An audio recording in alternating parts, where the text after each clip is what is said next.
Perfect. All right, welcome everybody. Happy Thursday. So today is an important topic and it's a big one. And Mark, it was so fun researching you, and I found some videos online and just kind of diving deeper into what you have done through your career. And if I had spent more time early in my career on one thing and putting more time into learning it, it would have been the project life cycles. Like most things, projects, they start out small, and everything that we do as a team and we do in our job can have a huge impact on how a project progresses and how it turns out. And so it really starts with the fundamentals, which is something that Mark's going to dive into today, and just understanding each life cycle, the purpose of the phase and what happens before it at kickoff and in between, how long it should take, and knowing your scope and changing with your scope, whether it's a different region or it's a different client, milestones and how it relates to your role, and opportunities for you to really future-proof yourself and for you to get creative. And where is there a marketing opportunity? Like when something project construction starts and you're, okay, I'm going to take pictures and post it, or if you're helping on proposals and lessons learned on how something similar did in the past. And so beyond just helping streamline processes and getting creative and saving time and money, it really just helps ensure that your project was a success, that you were a huge contribution to that, and just showing your team how vital you are and really doing more with less. So super excited, Mark, for you and what you put on today. You are a legend from what Joanne told me about you. It better be a legendary presentation. Okay, well, I'm ready if you're ready. I am so ready. So please take it away. So let's go. We're going to go pretty fast, but you can ask questions. And I did send off a PDF of the I sent two. I sent one, which is just the slides, and I sent one with all the notes. And pardon me for some of the notes are overlapping the little window, because PowerPoint and we're not really great friends. We're frenemies. I've done a lot of work with it, but sometimes it makes me crazy. So there's a little picture of me. I am the former director of Master Spec for Dell Tech. I just retired this spring. We produce, or they produce a guide specification for use in the US of A. And with that, we're just going to go into a quickie overview here. We go, click slides. So it's not, the AEC industry or the construction industry is not like many other traditional industries. Our contracts truly involve three parties, even if you're not using the AIA contract. And that's rare. Usually it's, I have a thing to sell, you want to buy a thing, I offer up a contract, we sign the contract, I sell you the thing, you buy the thing, it's done. And with the design component and the construct component often not being in the same company, we end up with three parties to the contract, which makes life more complicated. And we'll see in the presentation that we're going to show somehow how some of that is changing. So at the end, I'm also going to look at some of the challenges faced by both that tripartite contract method and architects and engineers in general, and how potentially you can help guide your firms towards solving some of that problem. I'm generally not going to be reading slides, so you guys can catch this, or you can certainly go get it on the notes. Okay, the construction industry, the three or four parties to the group. We have owners, we have builders, we have the AE firms, and we have product manufacturers. All of those folks work together to provide the things that get built into a building, and we go from there. So I've got a bunch of learning objectives in case you need more things to learn. I'm going to go through roles and responsibilities. I'm going to look at those contracts. I'm going to look at the different delivery methods. Then we're going to look into the using Kanban and Scrum. That's the tail end. So it's, even though it's a lot of sentences, that's the tail end that you don't need to have, but I think might be helpful. Oh, all right.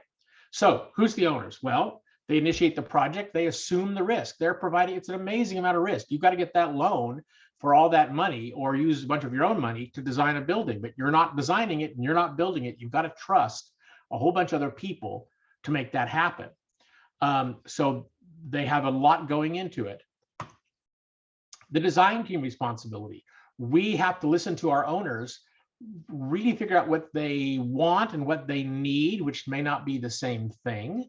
If any of you have kids, the kids want a whole bunch of stuff that may not be what they need, and you have to be the grown-up in the room, gently guiding them from I want to I need. Now, I don't mean to denigrate owners, but I'm an owner of a house that just got remodeled. We wanted a whole bunch of stuff, but we had to compromise on some things so that we got what we needed, and we didn't get everything we wanted. And I understand why, but it was a conversation. The contractors got to turn that conversation and arm waving into an estimate and a schedule. They've got to hire a bunch of people and get it all built. Frankly, the contractor assumes the second greatest pile of risk. The owner is risking, let's say, $1 million. Well, the contractor is risking probably 900,000 of that, because it's passing through the owner's hands to the contractor, and from the contractor to subcontractors and to employees. They have safety concerns up the yin yang. It's not an easy business. They've promised a schedule. They have to meet that schedule. You don't want your employees to get hurt. There's folks out there with nail guns and saws and all sorts of weapons of mass destruction that can really be a problem.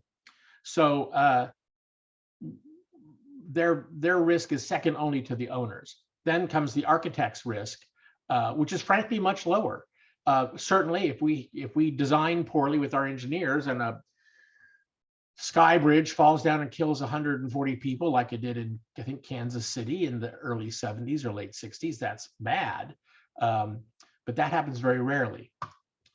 The supplier and the product manufacturer, they make the stuff we put in the building. We want it to be safe. We don't want it to have bad chemicals in it. We want it to last as long as we've asked for it to last. Okay, facility life cycle. We're from project conception. I hope you folks can see the little circle here. Project conception, then we go to picking a project delivery method, then we design it, then we document it, then we bid it, negotiate it, then we build it, and then we manage it. And management is frankly a great deal of the lifespan of a building. And this circle can occasionally be circumvented or shortened, and we'll talk about that later. So project conception. The owner says, well, I need a bigger building. I need a more complete area for my factory or better office for my staff. So they do that. And quite often they will hire an architect or designer, sometimes just a planner. Well, just a planner. Planners do a lot of work too, to help them figure out what they need. They may hire real estate people to look at the feasibility for renting something that exists or building something new. And what should they be paying for rent? And what's the traffic in the area, et cetera, et cetera. The owner figures out, quite often with help from the architect or their legal team, design build, design bid build, negotiate with this contractor who I know, picking the delivery method, and we're going to talk about the delivery methods in a minute, is definitely a thing. They need to pick which one they want to do.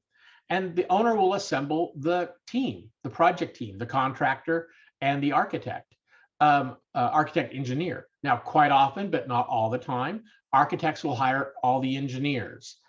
Contractors will hire all the subs, but not all the time.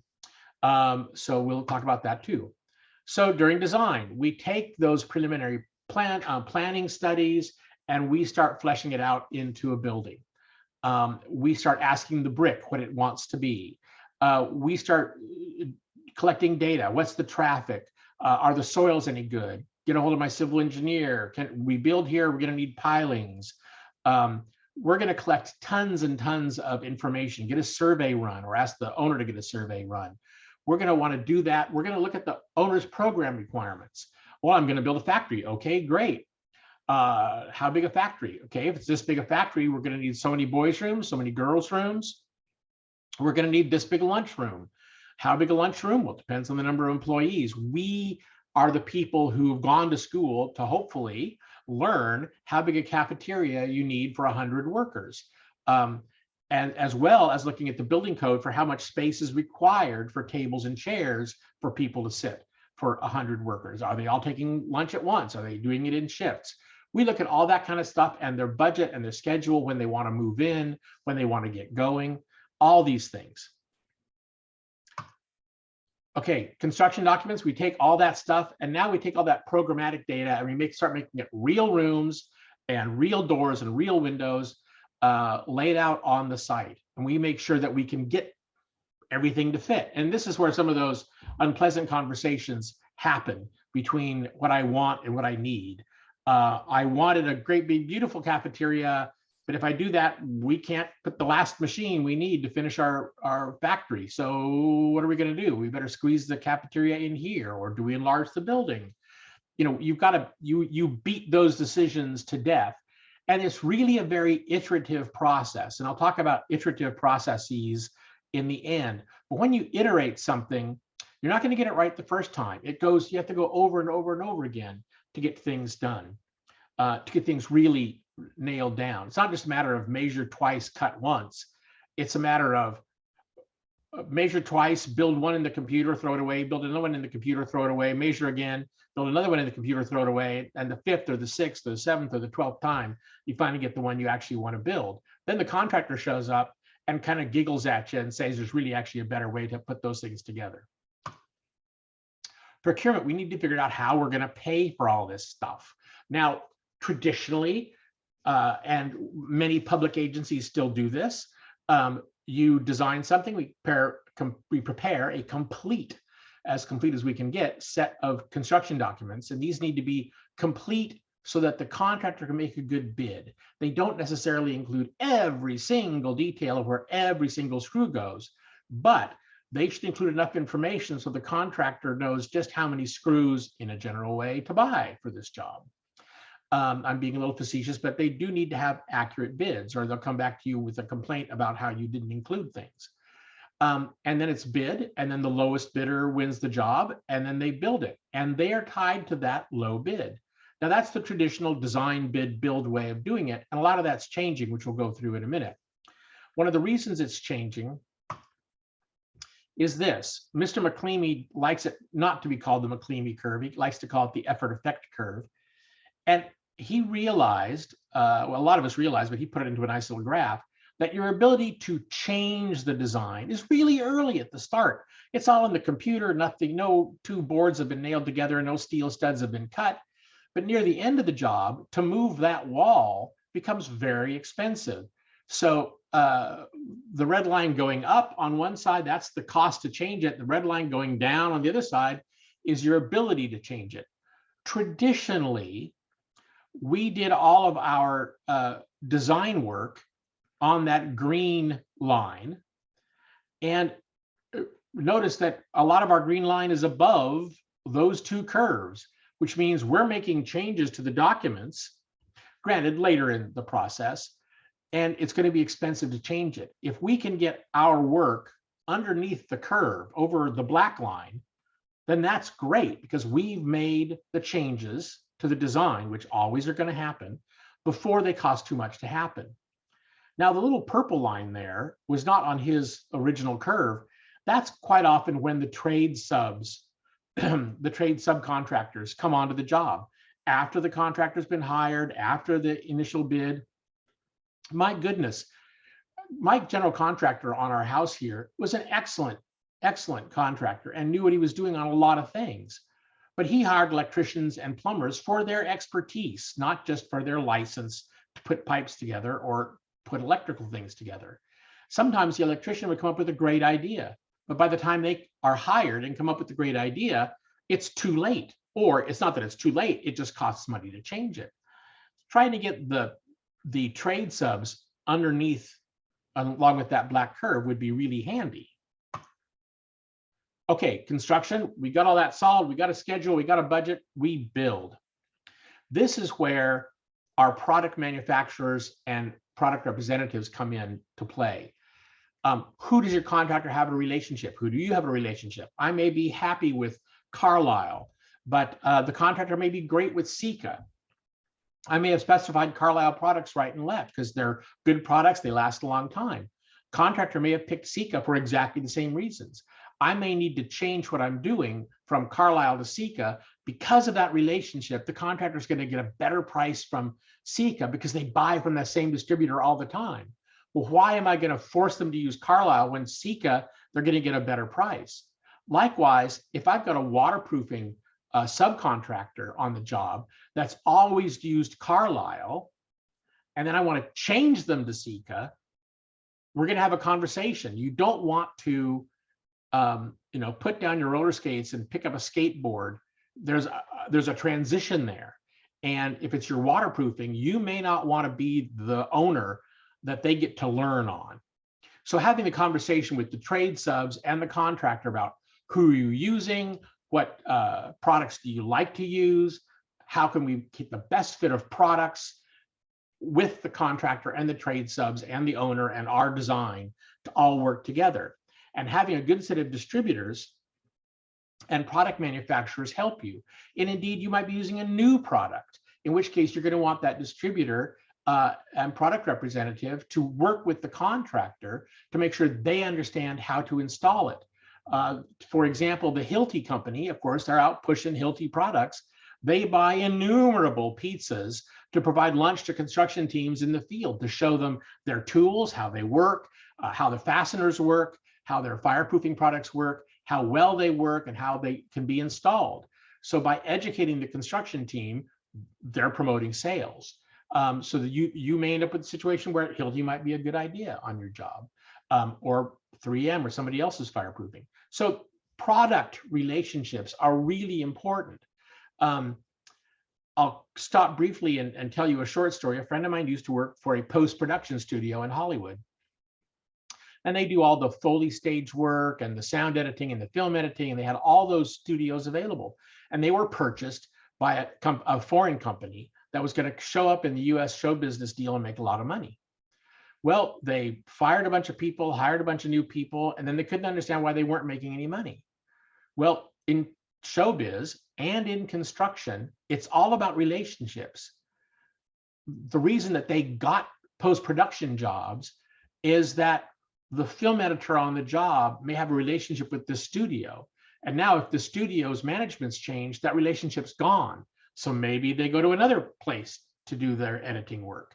A cameraman may know the editing studio is great and has exactly what they need. But if the relationship's not there, all of a sudden there's a break in that connection. So it's really important. And construction is exactly the same way. Without the relationships, you can lose your shirt, which is what happened to that little company in the LA area. Facility management. This is where the owner takes over. This is the longest part of the facility's life cycle. I think I've got a graph coming up here. I know I do because I can see it on my preview screen. Let's just talk about that. Whoops, wrong way. Let's go back to what we're doing. Let's go to the next slide. There we go. So design and construction is this little tiny wafer on one side. Maintenance cost is huge. It's amazing how much maintenance cost is over a 30-year period here. And then look at salaries. Look at the people, the cost of the people in that building. So designing a good building is important. Designing a building that can be maintained is really important. And designing a building that can be maintained and the workers are happy to be in is even more important. Okay, let's look at some of the activities you do during these phases and the documents to go with them.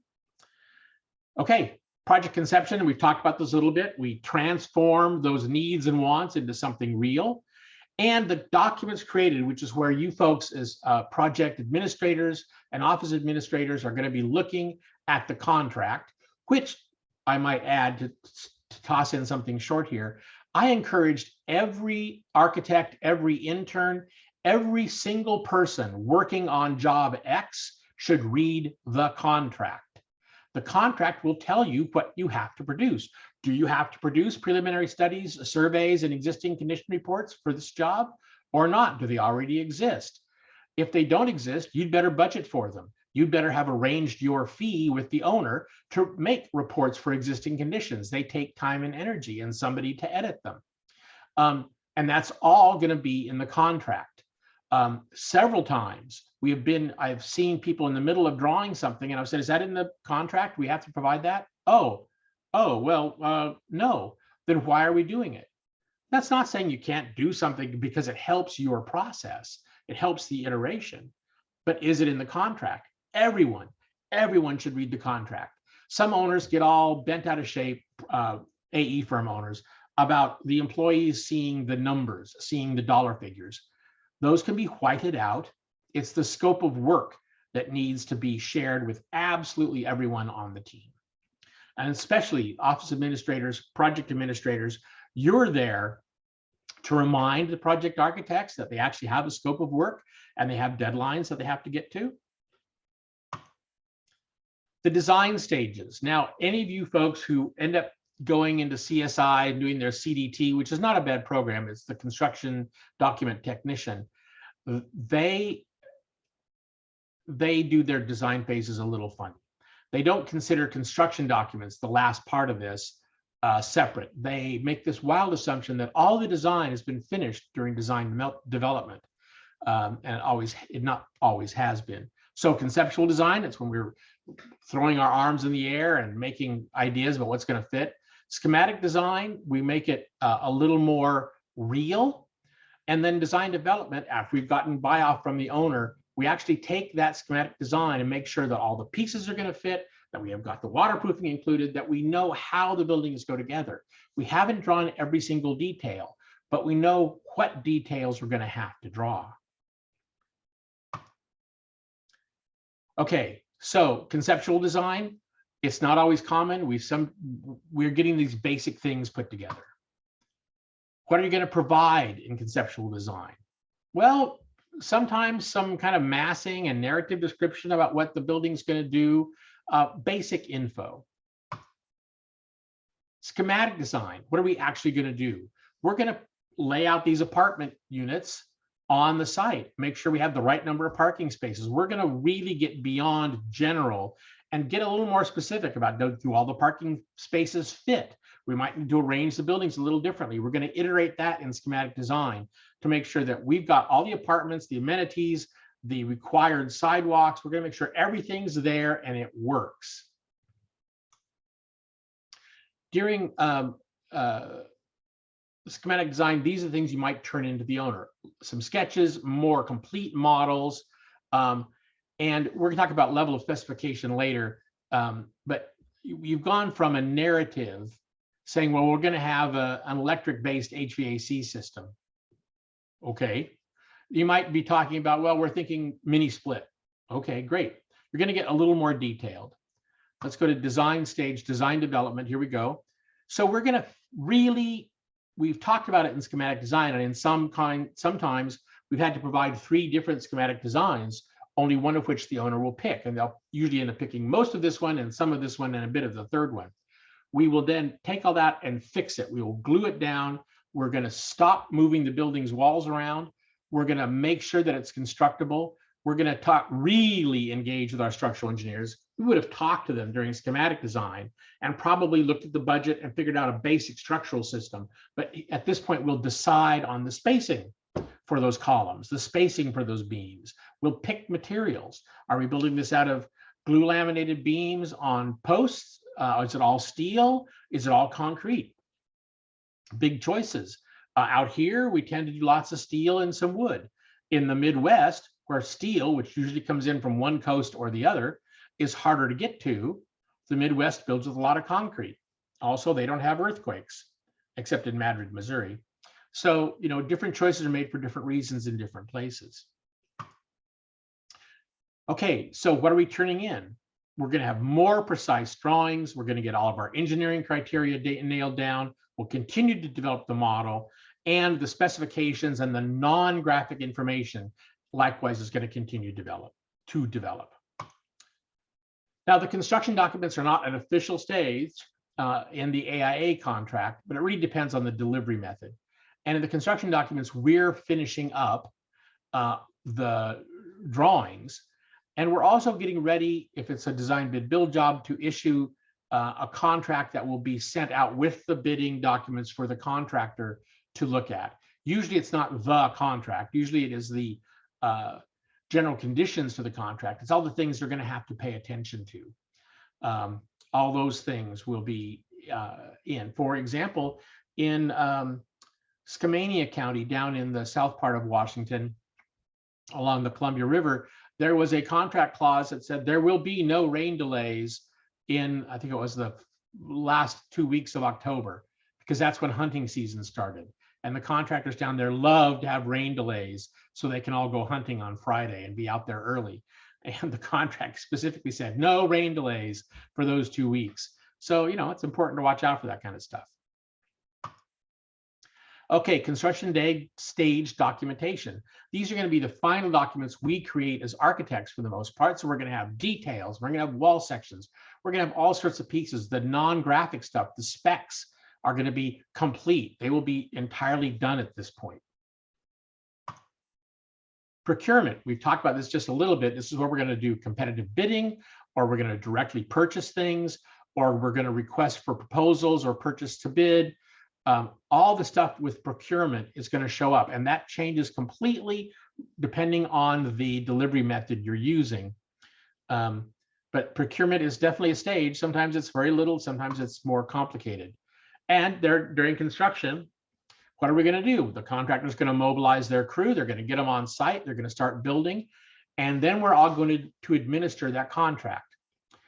Architects, I will point my finger at architects since I'm retired and I don't care anymore. Architects overspend during design because that's the fun part. It's fun to draw stuff. And then they short their construction administration budget. They won't have shorted it when they've negotiated their contract. They'll just overspend during design, and then they'll short the crew during construction administration. Not always the best plan, because when you've sorted out what you need for construction administration early on, you probably do. And then obviously we want to close out the contract at the end and make sure everything was built the way we wanted it to. And here's a list of the things that might have to happen during construction stage. Get those permits issued, get schedules returned from the contractor, get shop drawings in from the contractor, produce our modifications because the shop drawings said this is not going to fit. Or iterations during then. The contractor's going to want to get paid. Someone's going to have to verify that they've done the work they want to get paid for. We're going to want to make sure that changes are recorded so that the owner can have a finished set of documents about what really happened when their building was built, etc. These things are all examples of construction stage documentation someone's got to keep track of. Facility management, that last phase that goes on forever. It commences at substantial completion. That's a contract term, and it's kind of important. Substantial completion is the day that the owner can use the facility or the remodel or the whole new building for the use for which it was intended. On that day, it's important. Well, why is it important? Because at that day, the contractor can stop carrying construction insurance, which is a chunk of change that they have to pay for every month. And the insurance flips over to the owner. That is one of the major reasons why substantial completion is important. And traditionally, the architect will fill out that document and send it to the owner. Okay, let's look at delivery methods. You can have speed and accuracy, not both, which is kind of a paraphrase of a quote from The Odd Couple. Here's the basics, the tripartite relationship. There's an owner at the top. There's an architect engineer to one side, and there's a contractor at the other. Those third-party obligations are things like in the owner-contractor contract, two-party contract, it will say, and the architect is going to approve your pay applications. So that is a third party, not like neither the architect didn't sign that contract between the owner and contractor. It's a third party obligation. I am obligated to check their pay application every month. That's an example of the third party obligation. And there are several. That substantial completion certificate is another third party obligation. That's the tripartite relationship. We have our consultants and direct contracts with those. The contractor has direct contracts with their suppliers and their subcontractors. This is the basic contract that the AIA produces that then we start to modify. So let's look at some of those modifications. Let's first look at this. So obviously the contract is going to change depending on your delivery method. And a prime contract, obviously, that's the base agreement that we sign. And then there are subcontracts that will go out to our our consultants, we have contracts with those, excuse me, and those are direct contracts. When the contractor has a contract with the owner, hires subcontractors, that's a subcontract, and they are required to obey the rules of the owner contractor agreement, just like our engineers are required to obey the rules of my architect owner contract. So if the architect owner contract says the architect will have $1 million of insurance and each one of their engineers will have $1 million of insurance, then when I hand my contract to the engineer to sign, it's going to have, you're required to have $1 million worth of insurance. Likewise, that stuff passes through to the subcontractors for the contractor as well. Okay, now here it's turned on its side, but here's that same tripartite relationship. I'll bring my little mouse over if you can see my mouse. There's the tripartite relationship. And we have our consultants just like before. And the contractor has subcontractors, that's fine, and subcontractors, that's fine. And they have suppliers, that's all regular. But sometimes the contractor might hire one of my subcontractors, like for instance, a specialty engineer might get hired to do. So that complicates single prime contract. Contracts, the contractor subs and their subcontracts, and this is a separate subcontract to hire somebody who happened to be one of my consultants to do work for the contractor. This one might be too small to see. Hopefully you can see it. This is essentially exactly the same thing times 2. For example, when Microsoft was building their new campus here in the Seattle area a couple of years ago, they would hire several contractors to build buildings. The contractors had to talk to each other to make sure that they were arranging sewer lines and some of those infrastructure things that would attach. So although there were multiple prime contracts, owner, contractor, and the owner then is responsible for coordinating those two folks, because the owner made them all sign into contracts, and the owner is responsible to say, hey, contractor A and contractor B, get together and talk about where that sewer line is going. Now they could hire me to do that as the architect, but quite often they have to do that themselves. So that's multiple prime contracts. I've got single prime in here again. We talked about that one again. Sorry for duplicating. And that one's duplicated again. So we're good. We're there. Okay, I did 2 duplications. Sorry about that.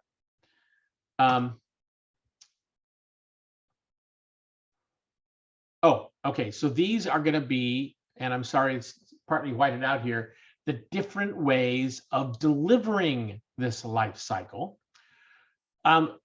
We have design, bid, build. That's the traditional way it was done forever and forever.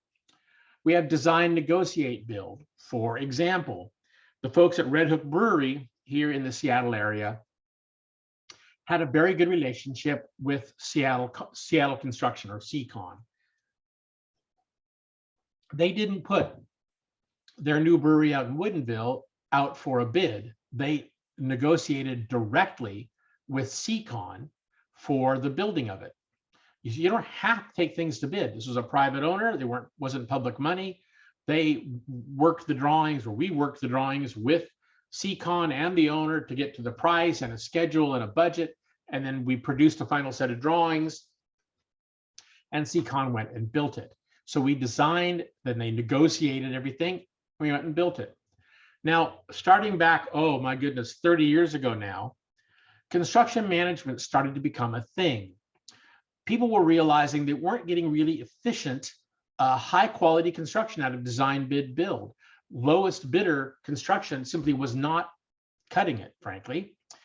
So they said, well, maybe if we hire somebody who's a specialist in construction management, they can manage the contractor, and they can also to some degree manage the architect to make sure things get done right. There are 2 kinds of construction manager. There's a construction manager as agent. This means that they're an agent, so they can sign contracts. They can sign checks for the owner. They can act as the owner in doing things. This can work out great for school districts. The school district superintendent isn't a specialist in construction. The vice superintendent is not a specialist in construction. If they hire a construction manager as agent, they're hiring someone who has a specialty in construction management, who can talk to the contractor, understand what they're saying, and make good decisions for the owner. They act as the owner in this circumstance. Sometimes they're acting just as an advisor and the owner makes the final decision. Sometimes they are literally acting as the owner. You can also have construction manager as contractor. In this case, the contractor is doing the construction management work, and they're also taking the risk as the contractor. So they're not an owner's agent. The owner is still, so to speak, on their own. And sometimes it's not the same contractor. Sometimes you've got one contractor hired as the construction manager as contractor, and then they sub out, they basically get subcontracts for everything, and they do no work themselves. But the contract for the tile layer, the contract for the steel framing people, all those contracts come back to the construction manager as contractor. They are taking the risk. So if one of those subs blows up, the owner doesn't pay. The owner isn't out the money. The construction management company is out the money. Okay, to see that difference, there's that extra layer between the construction of the building and the owner to, in some ways, safeguard the owner's liability, but it puts all that on the construction management firm. Now, if that's the same contractor doing some of the work, and they can, in Washington state, do up to some X%, 30%, I think it changes. It used to be like nothing, then it was 5%, and I think it's up to 30% under X million dollars, or over X million dollars, to do their own work, to self-perform their work. So for example, Mortensen or Skanska or Turner may hire out the framing and the concrete work, but they might hire their own day laborers to do cleanup. They might rent the porta potties themselves. Or, since quite often the electricians are always whining about the porta potties, the construction manager may say, that's fine, and put the porta potties in the electrician's work. So then if anybody wants to complain about the porta potties, they go talk to the electricians because they had to pay for it. It was in their work. So they'll work that out. Now, sometimes the owner builds their own building. There are several development firms in this country. I can't remember their name right now. They built several firms here, several buildings here in town. They are an owner. They build buildings, they lease them. These happen to be medical buildings. They expect to make money off of them, and they are their own builder. They have a construction team within their group that does the construction management and the building and lets the contracts. If you've ever done your own remodel and you've hired somebody to do the framing and you've hired somebody to do the plumbing and electricity, but you do your own sheetrock and painting, you've been an owner builder. You let subcontracts to do that work, but it's your job. You are in charge of construction management. Integrated project delivery, and it's cut off. That should be IPD in parentheses at the end of it, is when we put the entire team under one contract. The entire team is working together pretty much from day zero to design and build the building. It gets terribly complicated. It's relatively new. By that, I mean it's now 24 years old. There's the AIA California put out an initial document on it. If you look up the AIA California's crews, there's several good initial documents on integrated project delivery. One that was done, I think, in '97. Then another one done 10 years later to see how it was going. It's still a little iffy as to how many people are using it. Part of the problem with integrated project delivery is who's carrying the insurance. And if you're the designer and the builder and the owner, and you're all, so to speak, in bed together, who pays for the screwed up framing? I mean, the team pays for the screwed up framing, but who is directing who to do what with the framing? So integrated project delivery and whose insurance covers it and how you insured is still kind of a tricky do. So there's still lots of work going on there. So let's look at some of these. Here's design, bid, build. There's the owner. Here's my contract. Here's the bidders. We have a successful bidder. They become the contractor. They have their contracts. Pretty clear. Same thing, but design, negotiate, build. We just had one contractor. We never bid it.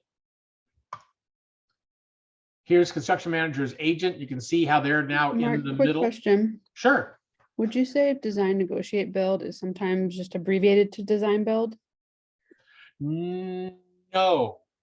That's different. And sorry, I didn't talk about design build. Did I have it on the list and I left it off, or I didn't talk about it? I think we're going to talk about it here in a second. So hang on to that question. No, they're not the same. All right. So here's our construction manager as agent, basically getting their nose in between the owner and the contractor and the owner and us.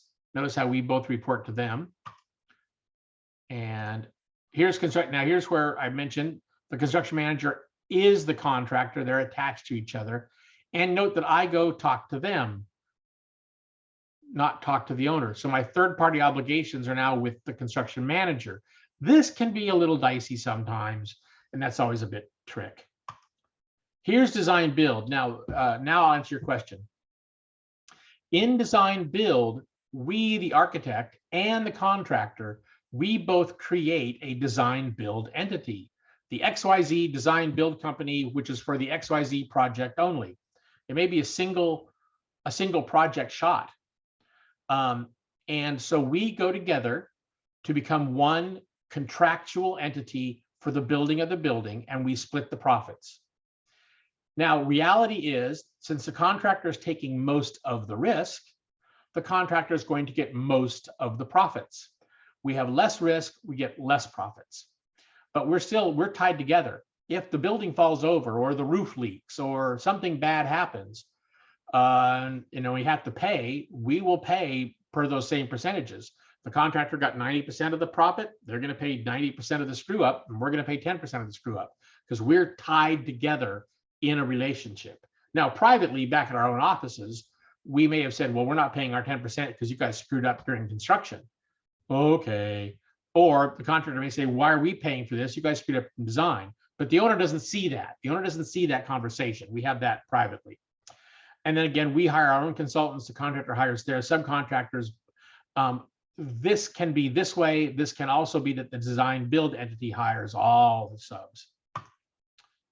Owner build, again, the owner and the architect, the owner is the contractor. They do their own building. They still hire us, but they do all their own building. So no third party in this case.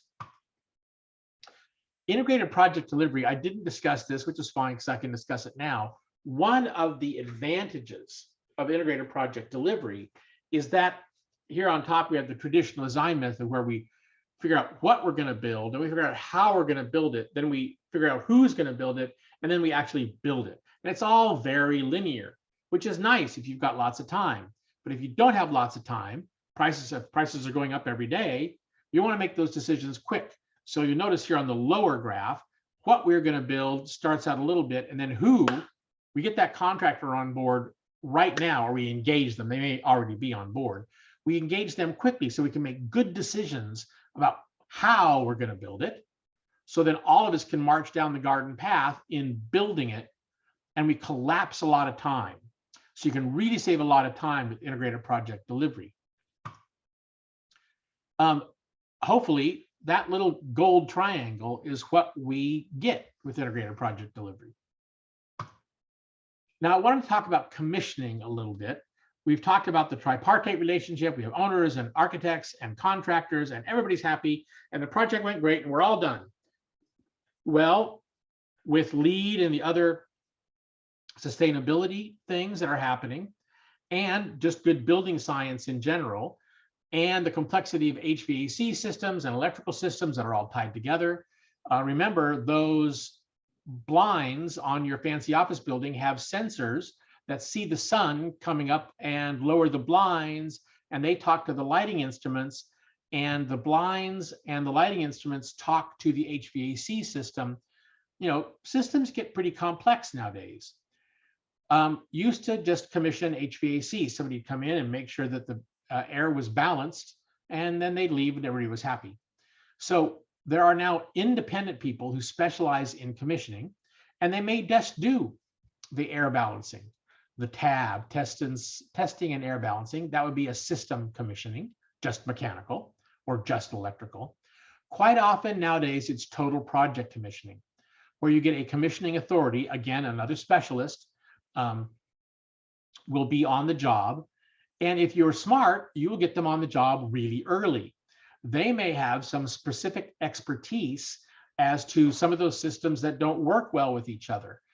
Things that the contractor or the architect may not be aware of when it comes to getting the building running, that these folks know. They'll also say, oh yeah, I'd like this then. I don't care for 6 more months. You guys go build. Then I'd like to come in and see how things are done before final inspection and before you cover, before you put the gyp board up. So engaging a commissioning authority early can be very useful. And in many cases, it's required. I believe it's required by the state of Washington. It's required, not required, but it's highly recommended for LEED. It's something that more and more buildings are doing. And did I answer, by the way, did I answer the question on design, negotiate, build, and design build? Absolutely. Thank you. Great.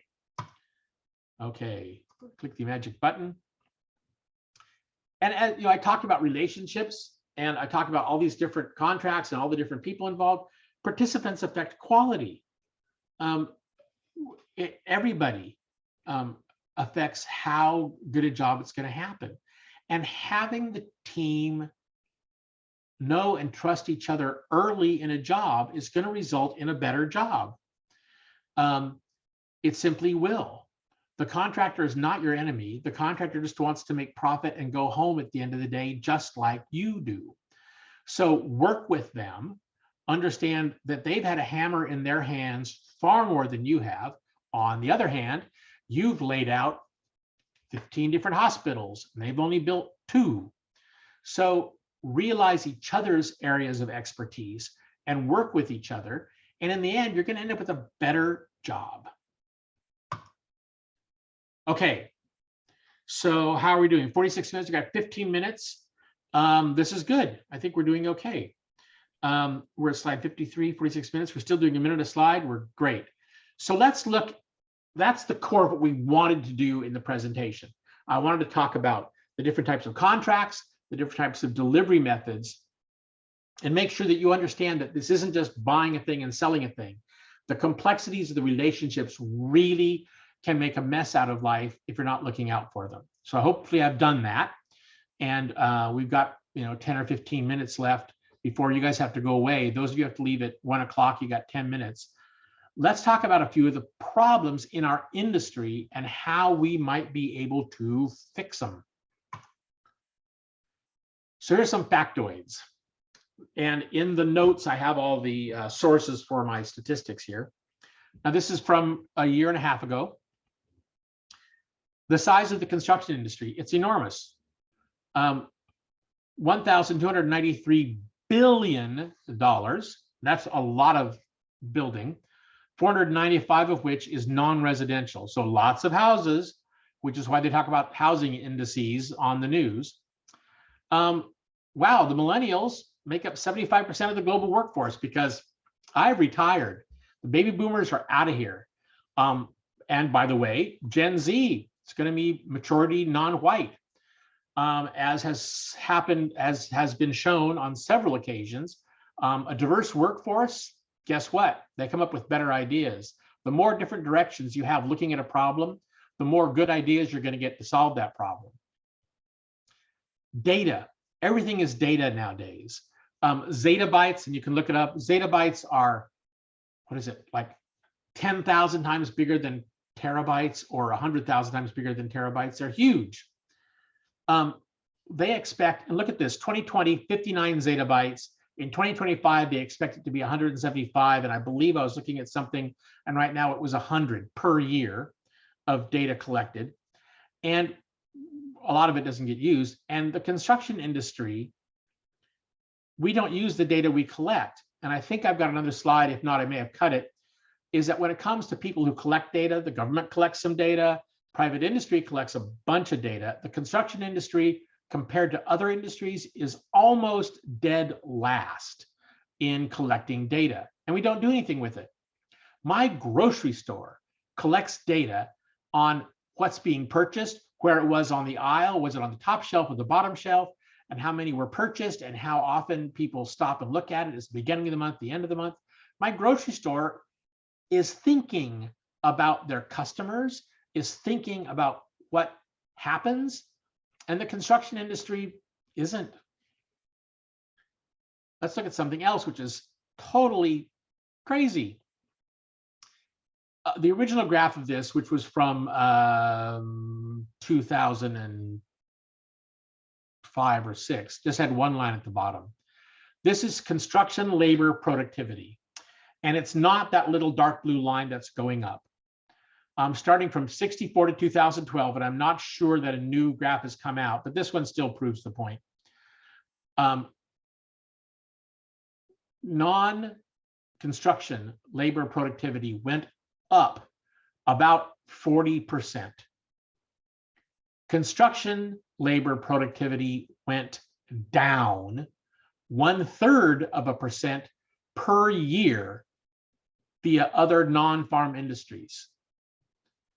So if everybody else is going up 3% a year, and we're going down 1/3% a year, and this is, CAD is in here.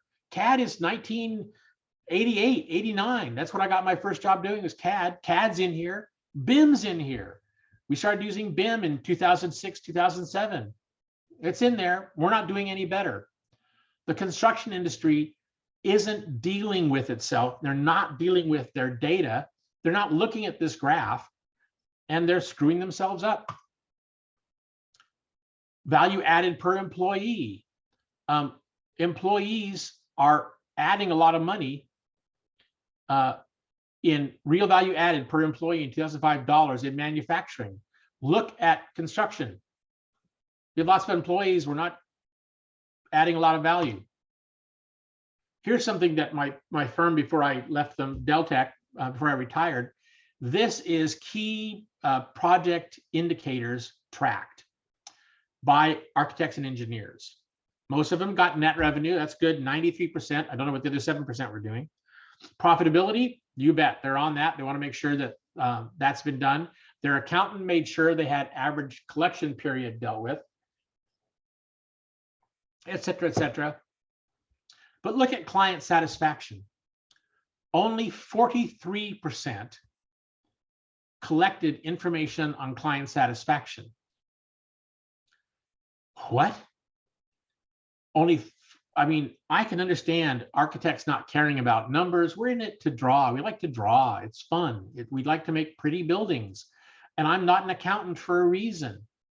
But I would think that architects would want their clients to like what they did and want to come back again.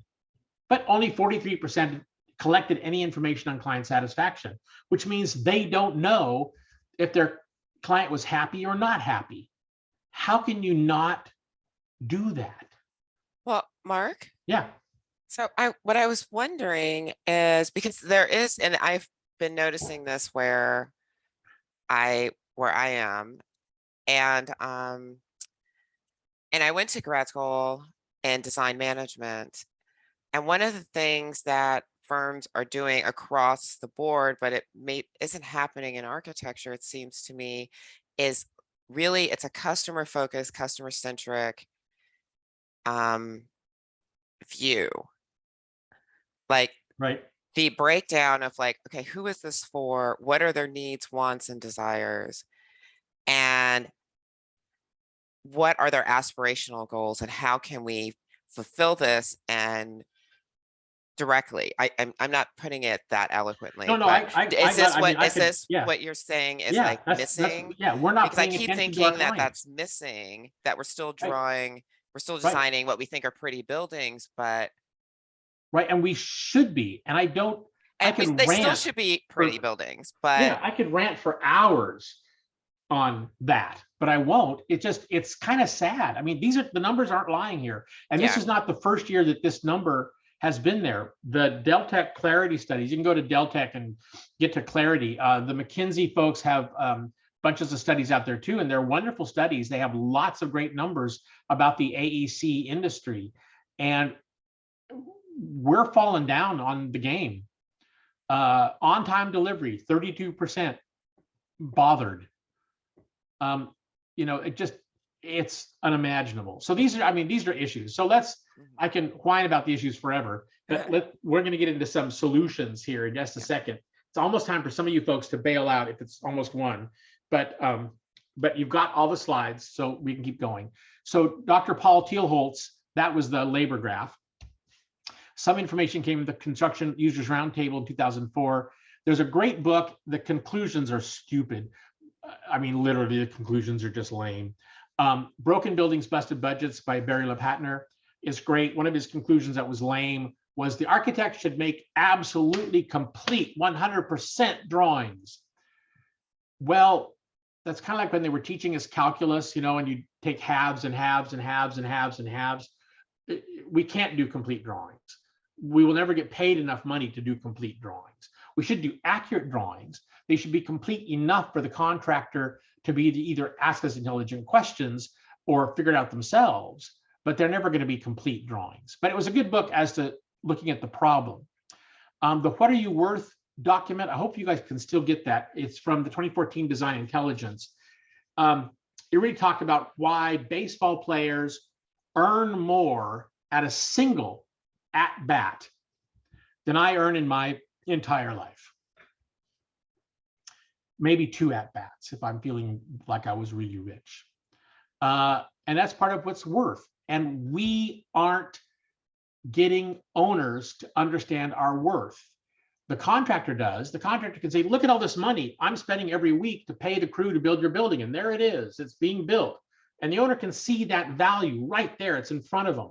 Our value is a stack of paper, or worse yet now, a stack of PDFs on the screen and a spec book on the screen. So what did I pay you guys all this money for? I just got some stuff on a screen. The contractor's building me a building. We need to show our worth. And part of that is client satisfaction. And the Integrated Project Delivery Guide is the thing from the AIA that's out there, which is good. So what can we do? Well, let's start by doing what's necessary, then do what's possible. And suddenly we're doing the impossible. So we talked about the traditional method, integrated project delivery. We've had correction attempts, starting with fast track scheduling, which is not a delivery method. It's simply scheduling so you overlap.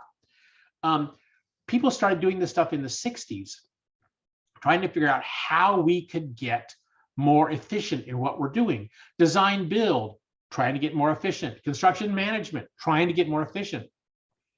And you can see from Mr. Thielholtz's graph, that started in 64.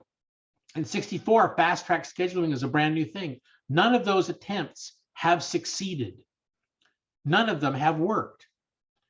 My local universities here in Washington State, both WSU and UW, have shifted completely 100% to design build for any kind of large contract, period. They're not going design bid build at all because it doesn't work well for them. They don't get the best value for their money. We should be looking at that. We should be figuring out how we can jump in on that. Here's something you can do. A Kanban, your way to happiness. It's just a bulletin board. That's all Kanban means. The Japanese word means bulletin board. Put things up. You do it. I did sticky notes on the side of my cabinet at work. I was technical director at Perkins and Will here in Seattle, and I kept on not getting very much done over the course of the day, and it just made me crazy. So I started putting a little list of stickies of my to-do list for the day, what I wanted to get accomplished. But then when I would get a question or somebody would ask me something about building code or whatever, I would make up a sticky because that was part of my job as well. But it was unexpected job. It's stuff that happened over the course of the day. I soon realized I was actually doing an awful lot of stuff, but it wasn't on my known to-do list. So it helped me realize that I was getting a lot of work done throughout the course of the day. It just was work that wasn't scheduled. So it allowed me to plan my day, not for 6 things to get done, but for 3 things to get done, thereby allowing the time for other stuff to happen. But limit your work in progress. Don't overschedule yourself. Measure and manage what you're doing. I think we're going to have a slide coming up, but But basically this isn't just a to-do list, it's a prioritized to-do list that you track doing it and getting done. If you track that, you can track how fast you're doing things. How long does it take you to draw detail, Mark? I don't know, I just draw it. Yeah, but you draw it and then it gets corrected, then you make the corrections, then it's finished. So how long does it take to draw a detail? Well, the answer from a friend of mine was it took 4 hours. He would budget 4 hours because he was in he provided a drafting service to people, and they bitch and complain, they'd be all upset. And guess what happened? By the time they would review the details, send it back to him for additional drafting and back to them for their final approval, pretty close to 4 hours, because he had measured what it took to do things. Scrum framework, both Scrum and Kanban, unfortunately, the words get used so much and get overused. And I wonder if I have that book here. I don't have it on my bookshelf anymore. There's several good books out there. I got this nice little diagram from the Neon Rain folks. Let me use it. But the Kanban is just the list. It's just the thing on the wall. You can do it with sticky notes. You can do it with fancy software. You can do it with a whiteboard. You can do it 1,000 ways. You can do it on a piece of paper. Scrum or Scrum framework is a process by which you and your team, notice I'm getting the team involved here, and ideally that would be you and the contractor and the owner, everybody be playing along here. You would rank those things that need to be done from this huge pile of stuff to get done between today and the end of the building. You would pick what things need to get done first. You would prioritize that list. The team would pick what they're going to do over the next 2 or 3 weeks or 4 weeks. You get to pick the period of time. You'd say, okay, team, let's go. And we'd get those 3 weeks or 4 weeks worth of stuff done. Then we would look at what we did. Did we complete everything? Did we complete most things? And we would review it. We would review it within the team. And if we have a project owner, in this case, maybe the owner, we would review it with them. Are you happy with what we did? If the owner is unhappy, if you have totally screwed up, you may have to throw away 3 weeks worth of work. That's not good. But would you rather throw away 3 weeks worth of work, or would you rather have a 3-month period of time for schematic design, have the owner unhappy about the schematic design, and now have to throw away 3 months worth of work and start over again? Getting constant feedback from the owner, a little client satisfaction, is going to help you make course corrections as you need to get a good job done. And you may have been involved in daily stand-ups or Scrum meetings. They really are supposed to be very brief meetings, which is why they're called stand-ups. And that's where you discuss, what am I doing today? And if you're discussing with me what you're doing today off of our prearranged list, I may have information that helps you with that. Now, that meeting is not the place to discuss it. It'd be the place for me to say, hey, Suzanne, you're great. I've got some info for you on that, what the engineer did for us last time. It could be really great. Let's do that. After the meeting, I will have that one-on-one conversation with Suzanne, and we'll figure out what we're going to do to get that drawing done. But in the daily meeting, it gives my manager a chance to see what I'm doing, what Suzanne's doing, what Fred's doing, and Ahmed's doing, and what we're all doing as a team, and be able to say, okay, great team, go. That sounds great fun. Or, Suzanne, talk to Mark, but let's maybe alter what you're going to do today because something might be happening that changes that. There are many different things that are part of the Scrum framework. You don't have to use them all. You don't have to do them all. It's not a fit thing. That burn down chart, they have it up here at the little top.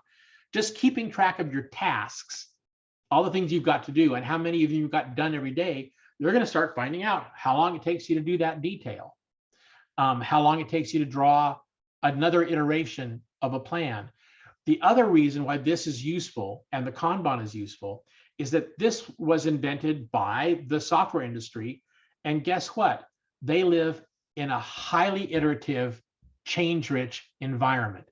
They iterate a lot, so do we. Changes come down from the owner and the contractor that change what we're drawing.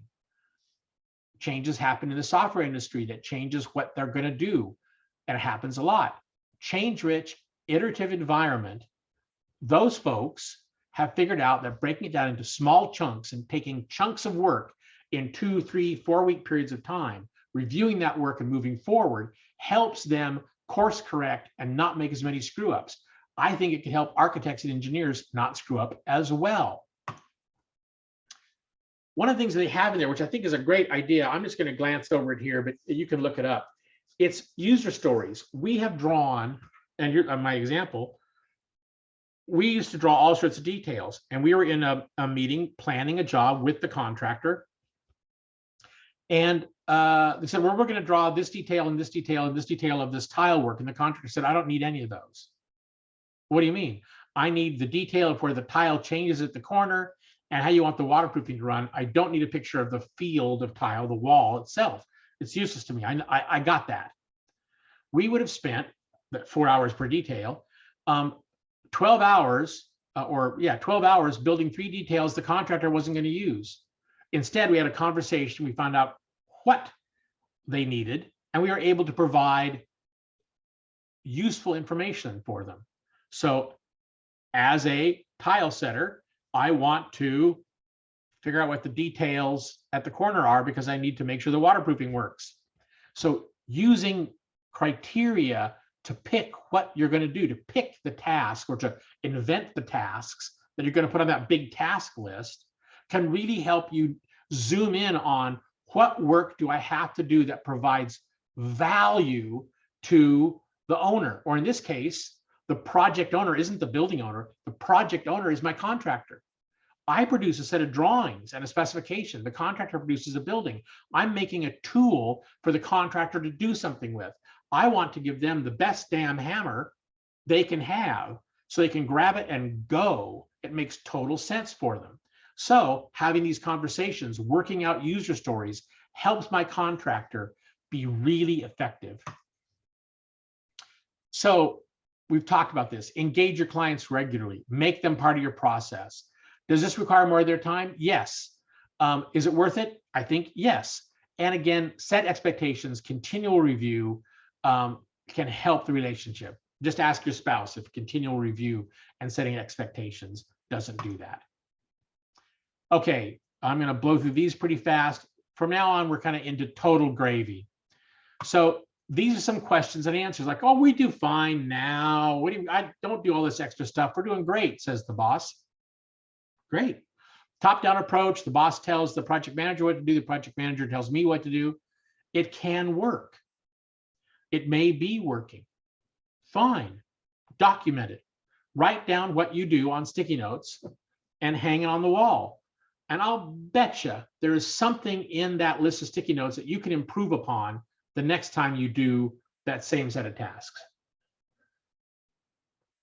Don't fiddle it. Don't say, oh, this detail is going to take me 8 hours to do. And it takes you 4 hours to do. And you're so excited because it only took you 4 hours to do it. The boss is excited because you were less than half the time you had relegated. Be truthful to yourself. Say, I think it's going to take 4 hours. And if it takes 6, and it takes 6 hours 3 times in a row, then maybe Mark was wrong. It really takes 6 hours to do a detail all in, or maybe you need to improve your process. So think about the, oh, we're doing fine right now. Why am I bothering with all this new ways of doing things? It's too risky. I don't want you to risk anything. Just put sticky notes on the wall and look at what, if anything went wrong. And if it went wrong, fix it. Keep moving forward. So you should be reducing risk. None of this is so new that it's going to cost you lots of time and money. Yes, if you go all in for Scrum framework stuff and stand-up meetings and reorganizing how your own team works, it's going to take some time. But again, it's a Scrum framework. It's not a required thing. You can do little bits of this without engaging lots of time. That stand-up meeting should take literally, for a team of 6, 7 people, it should take no longer than 15 minutes, maybe 20. And it gets the whole team ready to go for the day. Well, it doesn't work for a business like ours. Well, yeah, maybe. First of all, if you've got a business and your business has a detailed plan as to how you do things, that's great. Architects, we don't have those. The number of times I've been told in my career to build a project notebook with a project schedule and lay it all out. And I've done it. And inside of the first 2 months, the whole project notebook essentially goes out the door because things have changed. We're doing something different and it doesn't get updated because that takes time and energy to update that notebook. And I'm trying to get work done. So the plans tend to go out the door completely because they're too long-term. You need to think long-term, but then break it down into little chunks so you can make those movements. Do work, gather and analyze data, rinse and repeat. Okay, so this is kind of the after party. It's 1:13, we did pretty good. So we've got this wonderfully organized team. I'm going to talk about two things really quick, and we'll have to bail when we bail. BIM templates. Your BIM manager, for anybody who's in a firm, E may not have BIM managers. You guys are using different products sometimes, but you probably got somebody organizing what you're doing in BIM. And you're going to have templates. Of course, you're going to have templates. So they help keep your team organized. They help keep your team moving the same direction as the other team. So when they're using a door, they're using some object, they're using the same door and the same object. They're not doing different things. BIM templates have properties. Notice that little red circle? That's a uniformat number for a door. Guide specifications. You can write them from scratch, about 100 hours a section, or you can buy a guide spec. Buy one from Deltek, buy one from the SpecLink folks at BSD, which just got bought out, so they're a different name now. They have a perfectly fine product. Deltek has a perfectly fine product. Guide specs are going to save your non-graphic people time. Don't get anybody's guide specs. You want an air barrier spec? Go to the National Air Barrier Association. They've got some great, well-written specifications, free, not product specific. You want manufacturer's specs for the non-graphic stuff? That's free as well. And everything I'm talking about for specs, there are the same things for BIM objects. RCAT, there are BIM objects listed. I believe BSD has in their stuff whether a BIM object exists. We're heading that direction, or they are heading that direction at Deltek. This is all low-hanging fruit. You can clean up what you need to do by picking assemblies you reuse all the time. Remember that things change, so don't have perfect details. Get master specs and master details. They go hand in hand. You've got a master spec that specifies a particular kind of waterproofing. Grab the details that go with that waterproofing and have them together. Architects like to think that every building is absolutely different than the previous building. Well, I'll bet you dimes to donuts, it's using the same waterproofing if it's in Seattle as they used on their last building. It's using probably the same concrete in the foundation mix. The big difference will be if it's got a parking garage or not, below grade parking garage or not. They're using a lot of the same details, and none of that is dependent upon the design of the outside of the building. That's all stuff that's going to get reused over and over again. So look at stuff that your teams are reusing and find ways of getting at that. Here's a traditional detail with all these spec sections are mentioned in this detail. That's going to help organize data. That's what all master format is for. Here's a detail from the Steel Door Institute. Again, you find some basic details. They're going to give you sections you're going to have to write in the specification. Use checklists. For heaven's sakes, Master Spec, the product that I used to have, we have a checklist. The people at BSD, they've got some checklists. Their checklists free. Mark Callan has his own firm writing specs. He's got checklists you can get for free. Fred Stitt's books are now getting pretty old, but he's got checklists. People have sat down and thought about what needs to happen to get a job done. And they exist. Go get them, use them. Some people are checking out. That's great. I'm glad you were here. Thanks for showing up. Again, this is just the gravy. Again, it's the the delivery methods and life cycle we want to talk about. but there's ways of making what guys do better. And there are ways for you folks to help your teams.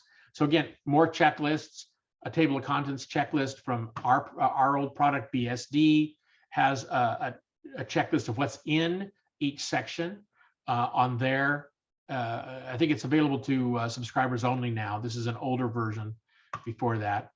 The master format book itself, which I no longer have sitting on my desktop, can also guide you to other things that might be involved in concrete in this case. And we're going to talk about uniformat in a minute. And this is the last thing I want to talk about. We're at slide 85 of 99. This is kind of a new thing. Levels of development were put together by bimforum.org. So if you go to bimforum.org resources, you can download it for free. It was made to help your BIM manager deal with how developed things need to be at what stage. If we're turning something over to the contractor in an early stage, it may have a lower level of development than if we're turning something over to the contractor at a later stage. It's to help the graphic world, and it's going to help 3D takeoffs. It's going to help scheduling. It's going to help estimating. It's really going to be, it's really going to help your team know, again, read that contract. Everybody should read the contract. What do I need to provide, to whom and when? And to engage a little bit of that user story, and for what purpose? What am I providing, to whom, when, and why do they need it? Here's some clips from that. Here's a little section. LOD 100, it's just a conversation. This is level 200. Foundations, looks pretty basic. The next level up, it's looking a bit more done. Next level up, it's looking even further. Next level up is shop drawings. They're coming back to me. The architect, we quit right here. We have this detail all labeled and we're finished. At here, we get the shop drawings back. And 500 really doesn't get dealt with. That would be ongoing maintenance information. But again, it's an order of precedence for what you need to get done. LODs are minimum requirements. I really recommend going and getting that free publication. I think you can get hard copies as well, but the life's done in PDFs nowadays. Get it, hand it to your BIM manager. If your BIM manager doesn't know about LOD, they ought to. And the same thing can be done with specs, which we'll talk about in the last couple of slides. But again, it's up to you and your team to decide who's going to do what and who the author of the element is. Am I designing the concrete, or is our concrete person designing the concrete? I don't want to be drawing stuff if they got it. And again, we start out with cost and count. We move up, we move up, we move up, and we get to the final things done. I noticed that the LOD, you can hardly read this, but everything here in red was stuff that I traditionally would have in a spec that was not in the LOD, some of which could be important.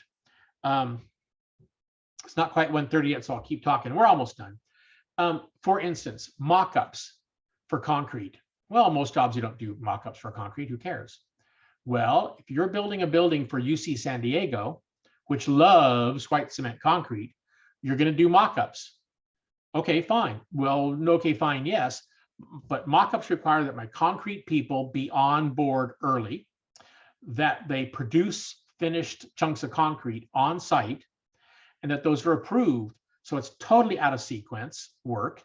It requires the concrete people to get bid early, requires a bunch of extra work on the part of the general contractor. This costs money. So the LOD is all about who's not only modeling or drawing what when, but who's spending what kind of money when, and how much information do you need. Knowing about mock-ups super early in the job, like LOD 100, may be a bunch of money that if you don't capture it, then all of a sudden the team has a problem because no one has estimated that mock-up process. So I think there's a lot that the LOD folks could learn from the specifiers and the rest of us non-graphic folks when it comes to things that they might want to be putting in the LOD. Well, interestingly enough, That's what I was doing at Deltec before I retired. We've changed the LOD to LOS, level of specification. And this is what we used to start from that really early stuff. Again, we talked about conceptual design, right? And schematic design. This is that super early stuff. At LOS 100, it's an annotated table of contents for a spec book. Concrete, yeah, it's this. Concrete rebar, yeah, it's that. Masonry, yeah, it's this. Just sentences, fragments of sentence, very, very short.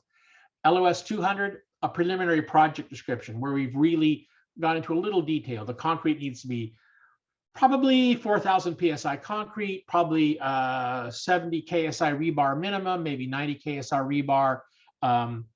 Yeah, it's going to be concrete. That might be 200. 300, a bit more detail about what kind of mixed design is going to be required as their area entrainment, what the structural engineer is going to want to see in those submittals, how many tests they're going to want to do. 350, a full DD specification, design development. We talked about that way back when. All the administrative stuff, which costs money, and product information, but may or may not be a 3-part spec. LOS 400, probably your finished 3-part spec. I'm not really glued into this one way or the other. Is the full spec at 350 or 400? I don't know. But remember, when talking about the LOD, that's up to you and your team as to where you finish.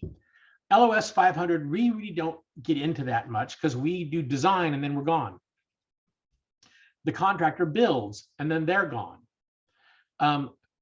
But the owner lives at the building forever. So LOS 500 might be field verification, which for a nuclear power plant or some other really intense, dangerous facility might be pretty important. Other facility management stuff or facility maintenance stuff might be there. Remember, we talked about that little properties dialog box for the door. Well, Revit already has uniformat assemblies built into it. And the uniformat assemblies, we can add in current LOD, required LOD or LOS. That could be added to that. And that uniformat assembly, we didn't really talk about uniformat. The uniformat takes all the parts of the concrete and puts it in one place. So it's the concrete section, 33,000. It's the rebar section, 32,000. It's the formwork section, 31,000, and puts them all together. Now, I won't get into why that may be useful, but remember in Revit, when you grab an object and bring it in, like that door I flashed by earlier, it's not just a door slab. It's the door and the hardware and the frame all comes in at one object. Well, in master format, in specs, that could be 3 sections.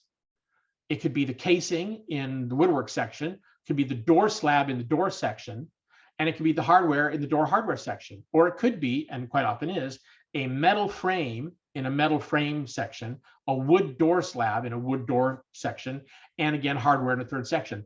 3 specification sections.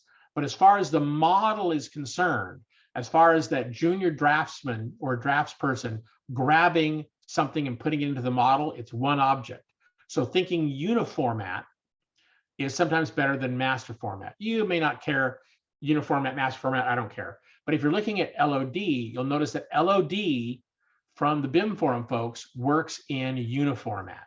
It doesn't work in, it doesn't do its work in master format. So this last part is we've been relatively ineffective in showing our value and our worth. Owners and outside observers see this as a problem. I mean, that's done. That's a fact. We don't gather any information. I think there's some things we can do to help. Use guide specs, use BIM objects, use checklists. Go for the low-hanging stuff first and incorporate LOD and do it. And these are some trends I think are happening. Integrated project delivery, you bet. Building information modeling is going to just do nothing but launch. And XR, extended reality, be that VR, AR, MR, all those Rs, they're happening and you guys should get onto it. And dealing with design, the little black box of design, how do you do that? That little box of design, you can set a certain amount of time to go.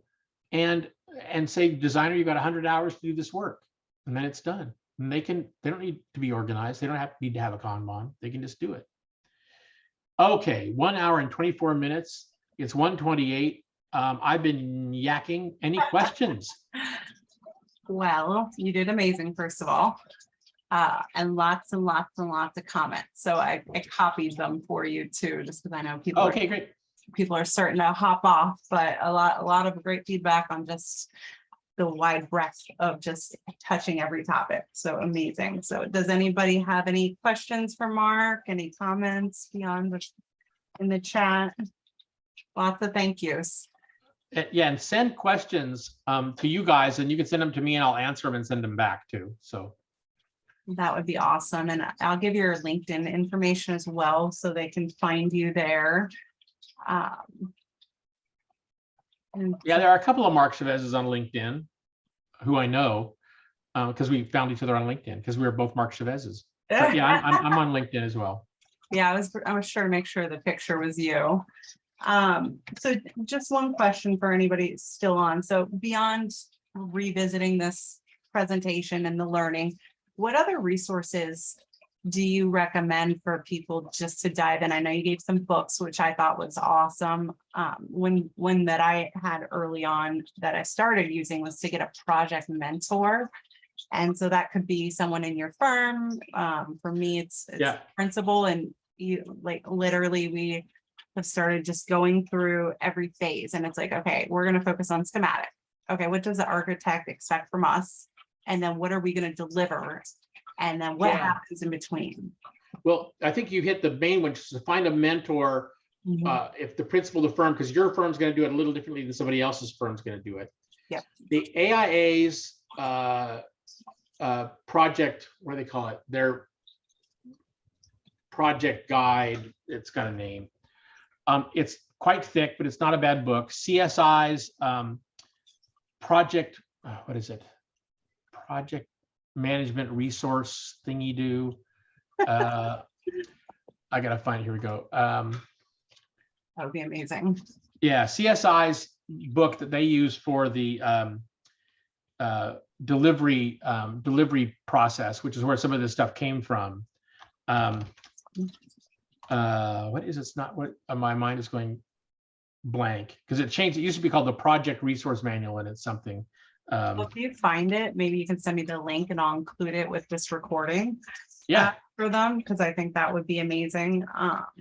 So like Mark said, if you guys have any further questions, his email I'll include, and I think it's also in this right on the screen. So feel free to use him as a resource. And Mark, thank you. Yeah, and I'll get you those couple of resources, and you can send them out to people. Yeah, that would be much appreciated. And okay, thanks everybody for hanging on. And Mark, your time was you're quite welcome. Amazing and super appreciated. So everybody has to get going. So hopefully see you guys at the next one in October. And Mark, I'll talk with you soon. Okay. I'm going to end the recording.